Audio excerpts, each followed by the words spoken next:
സങ്കീർത്തനങ്ങൾ 28. യഹോവേ, ഞാൻ നിന്നെ വിളിച്ചപേക്ഷിക്കുന്നു. എൻ്റെ പാറയായുള്ളോവേ, നീ കേൾക്കാതിരിക്കരുതേ.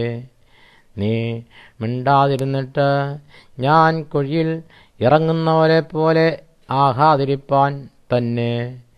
ഞാൻ എൻ്റെ കൈകളെ വിശുദ്ധ അന്തർമന്ദിരത്തിലേക്ക് ഉയർത്തി നിന്നോട് നിലവിളിക്കുമ്പോൾ എൻ്റെ യാചനകളുടെ ശബ്ദം കേൾക്കണമേ. ദുഷ്ടന്മാരോടും അകൃത്യം ചെയ്യുന്നവരോടും കൂടെ എന്നെ വലിച്ചുകൊണ്ടു പോകരുതേ. അവർ കൂട്ടുകാരോട് സമാധാനം സംസാരിക്കുന്നു, എങ്കിലും അവരുടെ ഹൃദയത്തിൽ ദുഷ്ടതയുണ്ട്. അവരുടെ ക്രിയയ്ക്ക് തക്കവണ്ണവും പ്രവൃത്തികളുടെ ദുഷ്ടതയ്ക്ക് തക്കവണ്ണവും അവർക്ക് കൊടുക്കണമേ. അവരുടെ കൈകളുടെ പ്രവൃത്തി പോലെ അവരോടു ചെയ്യണമേ.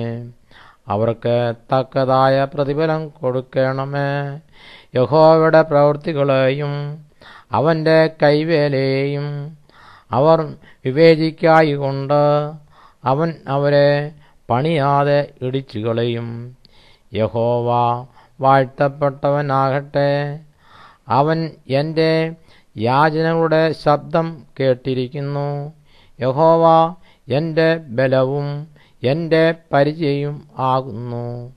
എൻ്റെ ഹൃദയം അവങ്കൽ ആശ്രയിച്ചു, എനിക്ക് സഹായവും ലഭിച്ചു. അതുകൊണ്ട് എൻ്റെ ഹൃദയം ഉല്ലസിക്കുന്നു, പാട്ടോടെ ഞാൻ അവനെ സ്തുതിക്കുന്നു. യഹോവ തൻ്റെ ജനത്തിൻ്റെ ബലമാകുന്നു. തൻ്റെ അഭിഷിക്തന് അവൻ രക്ഷാദുർഗം തന്നെ. നിന്റെ ജനത്തെ രക്ഷിച്ച് നിന്റെ അവകാശത്തെ അനുഗ്രഹിക്കണമേ. അവരെ മേയിച്ച് എന്നേക്കും അവരെ വഹിക്കണമേ.